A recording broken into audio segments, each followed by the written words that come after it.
All right, everyone. So we're just going to use the last bit of time we have for any questions that you have about anything we've talked about today, or anything else you've been thinking about, as you were thinking about the big payback and thinking about coming here. So we've got Kelly and Nicole walking around with microphones. So if you just raise your hand, they'll get to you. All right, I'm gonna kick things off. So the scheduled donations option, is that gonna be available with the individualized peer-to-peer campaigning too? Is that gonna be possible with that? Yeah, so the way that the donations are processed, whether somebody gives straight through your organization page or through a campaign, they really work the same way.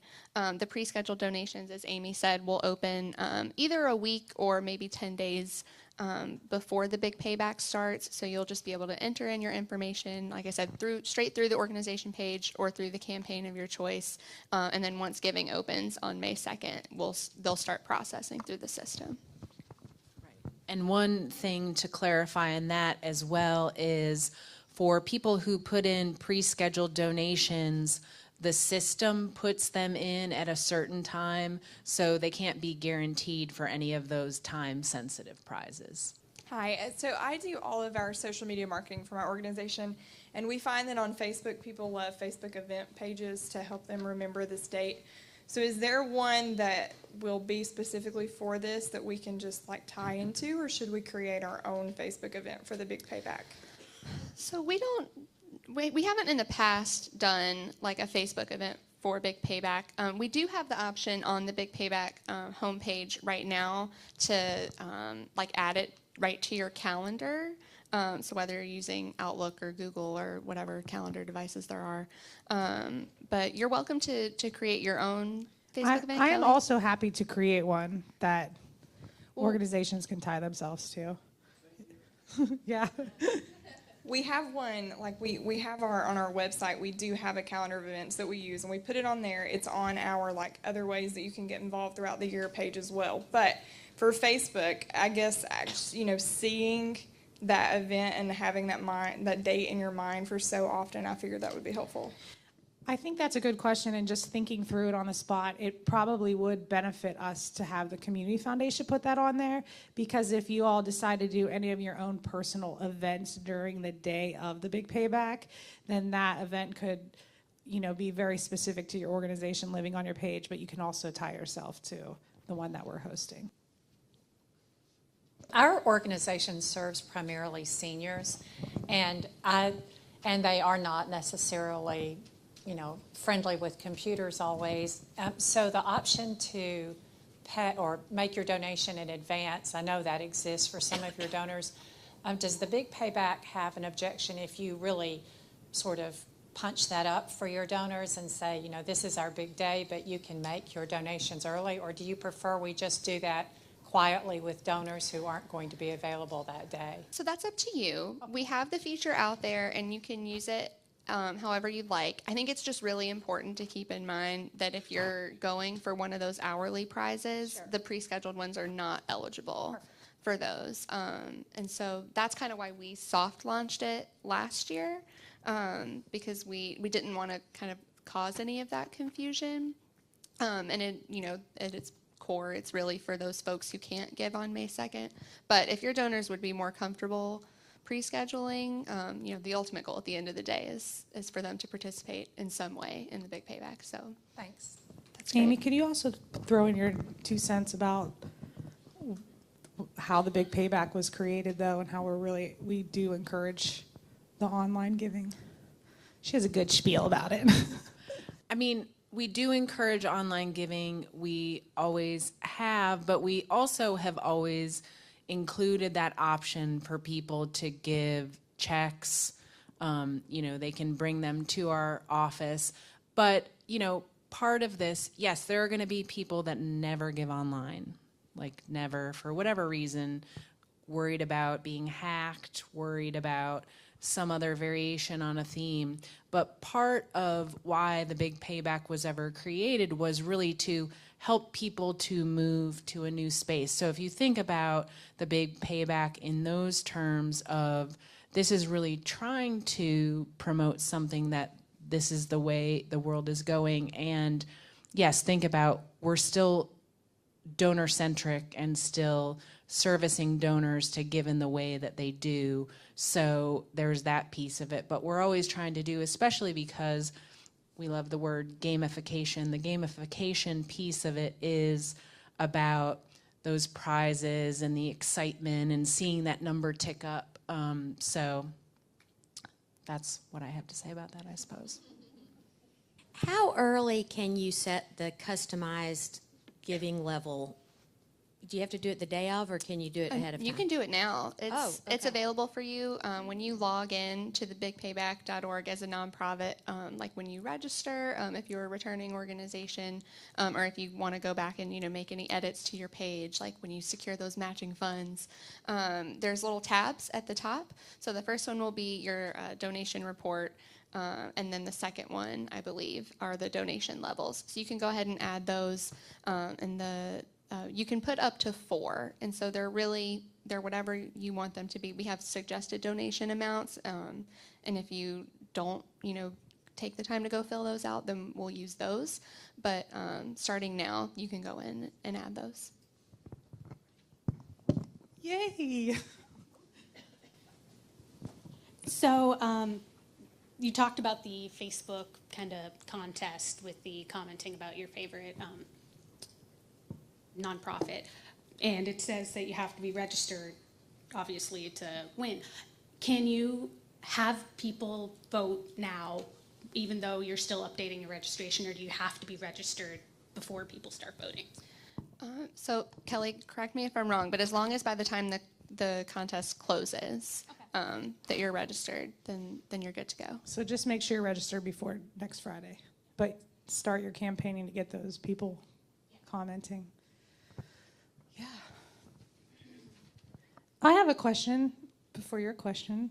These new exciting little things that we're launching this year as far as the individual fundraising pages and talking more about matching and the donation levels, how do people feel in the room? What do you think that you'll use those things?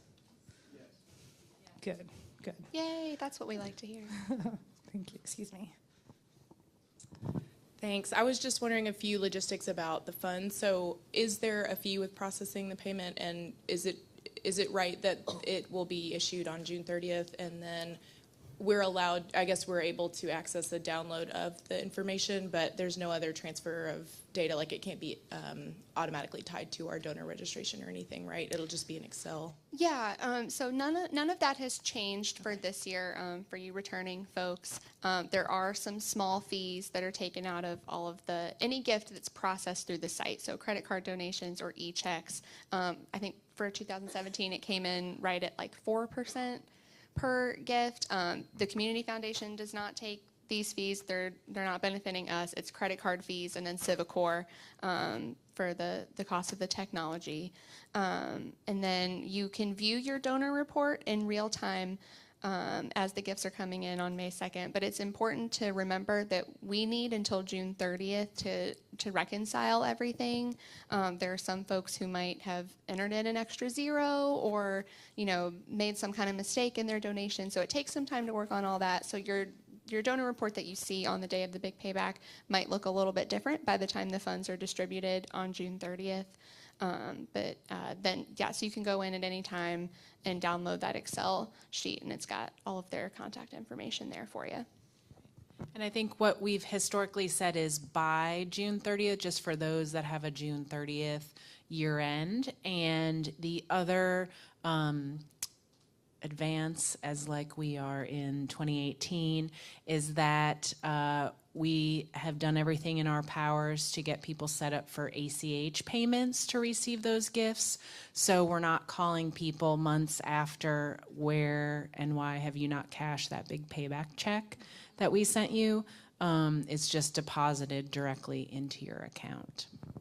Okay, thanks. And then just really quickly, with updating your profile, can you update that any time before, even if you're already registered and you've already done your profile, can you go back and make changes? Yes, you can go back and make changes. That you'll have until pre-scheduled donations open to go in and make those changes. Once the site switches over to that giving mode, you won't be able to edit your page at all, but you can go in as many times as you want. It's not like with Giving Matters where you make changes and then Nicole or I have to approve them before they're published. They just automatically update on your page, and you can edit anything that's there. I'm sorry if you showed this during your presentation, but one thing I did want to mention is this year when folks check out, they have the ability to check a box that says they want to cover the fees. That's correct, isn't it? So that's not something that we have discussed yet, but we do have the option. Maybe I just made it happen, y'all. Yeah, so we will have the option this year. If you've ever given a gift through your Giving Matters profile, you know that the donor has the option to cover the fees. And so that's something that Civicor has made available to us for this year. Your donors can throw in an extra couple dollars. The minimum is $1 to help cover those fees. So that way you can get the full gift. My question was going to be something similar to that, because in prior years you had a generous benefactor who covered all. So that was just 1 year, actually. That was a big number. It was a fairly big number. It's not every day a donor is quite that generous. That was great that 1 year. Can we look forward to you guys having a campaign to look for another donor this year?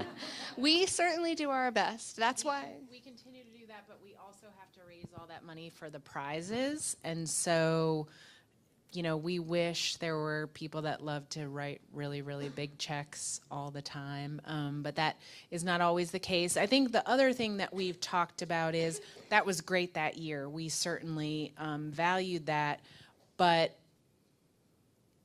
there are the fees associated with the online. And so again, there are benefits to the online because you're finding new donors, maybe you're getting new gifts, and there's always a cost to something, as we know, even though we're nonprofits that prefer to get everything for free.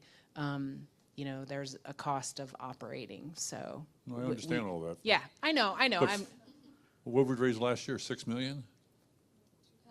Or 2.6? 4% of that is a big number. Yes. Yeah. I know. Do we get the information of all the donors? Do we get their email? Yeah. Okay. Yes, so your donor report will have all of their contact information, unless they chose to give anonymously. Of course. You might have a few of those, but yeah, you get all of that info, so you can add them to your your whatever kind of donor portal that you keep track of, and build that relationship with them. Do we write donation receipts? Are we sending out the letters to everyone? You're sending out the letters? So we handle that Okay. piece. They get an email automatically with the tax receipt information. Okay. We do encourage you to send them some kind of thank you note, Of course. but we handle the tax receipt piece. Wonderful. Do you all have compiled statistics on years past so that we can study the effectiveness of other nonprofits in years past? We have included things in the past on the toolkit Okay, great. about statistics. We do a survey afterwards, and donors tell us about new gifts, what are their demographics, some of those details. I don't know that we've put anything up for the most previous year, but we have had that up in the past. Thank you. Do y'all have a list of what contests y'all will be offering, or is it like last year? So our prize list is generally the same every year in terms of the hourly prizes. This year, the new piece is that third budget category. So there'll be small, medium, and large prizes awarded. And we do, it's usually mid-April before we have that ready, just because we like to spend as much time fundraising for those as possible. And then we announce the other prizes as we confirm them, like the creative campaign or the HCA. But yeah, so you'll receive more information about those in April, but you can expect it to be very similar to last year. On the toolkit page, there is a sample prize structure for the pop-up prizes that we have. We did not put a sample one of the hourly type prizes because it's going to be reflected differently since there is a third tier. But the pop-up prizes are generally, one-off. It doesn't matter what budget you fall into. Any other questions? All right, well, we'll get you guys out of here then, fight the traffic. Thank you. And if you have any other questions, you can contact us at any time. The big payback at cfmt.org is our email address, or you can call us at the Community Foundation and we'll talk you through it.